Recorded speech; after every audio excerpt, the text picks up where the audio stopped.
tadi ada konsentrasi. Salah satu konsentrasi ditambah, keseimbangan bergeser ke arah yang tidak ditambah. Yang keduanya, jika salah satu konsentrasi dikurangi, keseimbangan bergeser ke arah yang dikurangi. Sekarang kita lihat ke contoh soal ini, ya. N2 direaksikan dengan H2 menghasilkan NH3.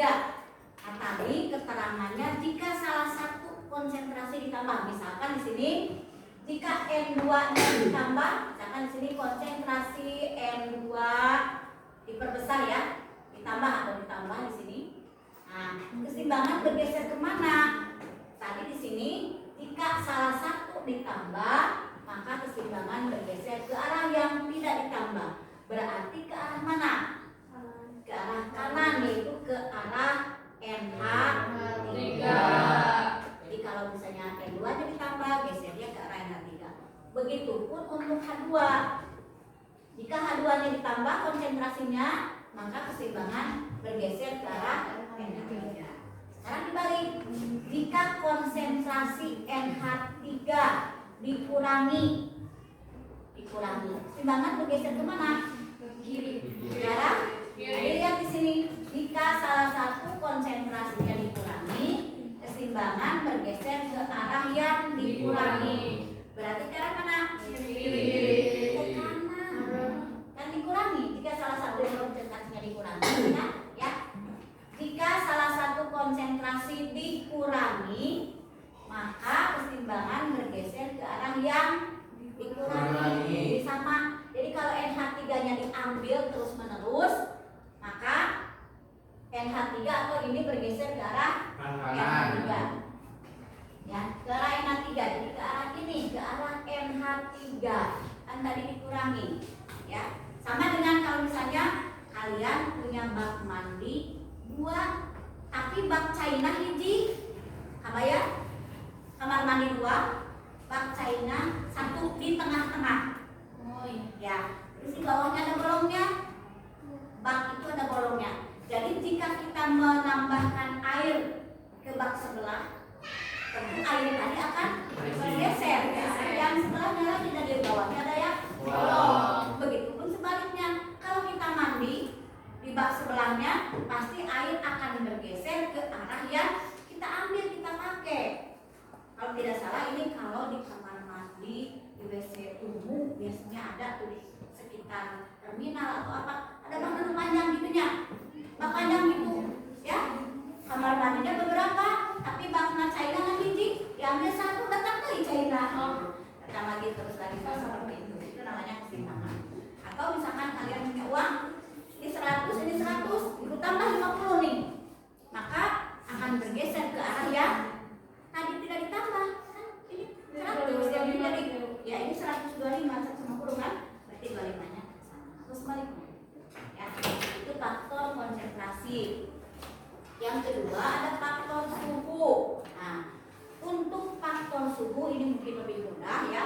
Jika suhunya ya, suhu volume atau suhu dinaikkan, suhu sistem tentunya, suhu sistem dinaikkan, nah maka ini akan bergeser ke arah endoterm, ya, ke arah yang endoterm. Sedangkan jika suhunya diturunkan, maka reaksi akan bergeser ke arah yang eksoterm. Nah, contoh misalkan di sini, kalau di sini pakai delta H, delta H-nya misalkan min kilokalori misalkan, ya. Maka di sini reaksi ke arah kanan ini berarti reaksinya eksoterm. Sedangkan ke arah kiri reaksinya endoterm. Jadi kalau misalnya di sini ada faktor suhu ya, ditanyakan jika salah satu atau suhu sistemnya dinaikkan, keseimbangan bergeser ke mana? Tadi intinya jika suhunya dinaikkan, keseimbangannya bergeser ke arah endoterm. Berarti di dalam persamaan reaksi ini ke arah N2 dan H2. Karena ke arah kanannya adalah ke arah eksoterm, sedangkan ke arah kirinya adalah endoterm. Jadi yang perlu diingat oleh kalian untuk suhu dan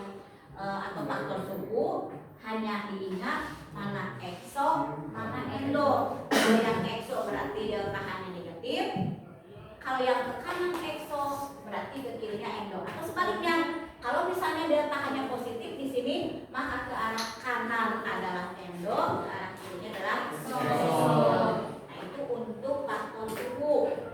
Dan yang ketiga, ini faktor volume dan tekanan. Untuk volume dan tekanan ini sekaligus karena keduanya ada kebalikannya, ya. Faktor volume di sini jika volume, ya, volume diperbesar ditambah ini, maka kesetimbangan bergeser ke arah jumlah mol yang lebih besar. Jumlah mol yang lebih besar. Berarti untuk volume kecil sebaliknya. Jadi di sini untuk volume diperkecil dikurangi ini. Berarti keseimbangan bergeser ke arah yang molnya kecil juga. Dan kebalikannya di sini tekanannya di sini diperkecil. Sedangkan yang di sini tekanannya diperbesar. Tekanan diperbesar. Nah, kita lihat contohnya supaya mudah memahami, ya. Di sini dikatakan bahwa jika volume dan tekanan dua-duanya itu bisa dibalik, ya. Jika volumenya bukan tambahkan tanda panah ke sebelah mana, ya, tanda lebih besar, diperbesar berarti maka keseimbangan bergeser ke arah jumlah mol yang lebih besar. Artinya tekanannya diperkecil. Kemudian jika volumenya diperkecil, maka keseimbangan bergeser ke arah jumlah mol yang lebih kecil. Artinya tekanannya diperbesar, ya. Kita lihat contoh, misalkan di sini ada SO3 direaksikan dengan atau terurai, yang maaf ini terurai menghasilkan SO2 dengan O2. Di sini 2, di sini 2. Manakah jumlah mol yang lebih besar? Sebelah kiri atau sebelah kanan?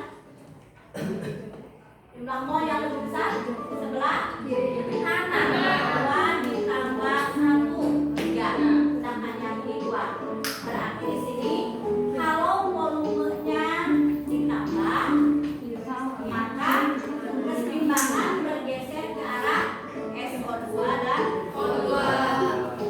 Artinya jika tekanannya diperkecil, maka keseimbangan juga sama bergesernya ke arah SO2 dan O2. Makanya ibu menuliskan seperti itu. Jika volumenya diperbesar, tekanan diperkecil, maka keseimbangan bergeser ke arah jumlah mol yang lebih besar. Jadi yang dipatokannya adalah volume, ya. Kemudian yang kedua tadi, jika volumenya diperkecil, berarti tekanannya diperbesar. Keseimbangan bergeser ke arah jumlah mol yang lebih kecil. Jadi yang jadi patokannya adalah volume. Kalau volumenya besar, gesernya ke arah jumlah mol yang besar. Tekanannya kecil, gesernya juga ke jumlah mol yang lebih besar. Kan tadi kebalikan. Jika volumenya besar, berarti tekanannya kecil. Kalau dibalik jadi lupa, ya. Tekanannya diperbesar, keseimbangan bergeser kemana? Ke jumlah mol yang lebih kecil. Dan diperbesar. Jika tekanannya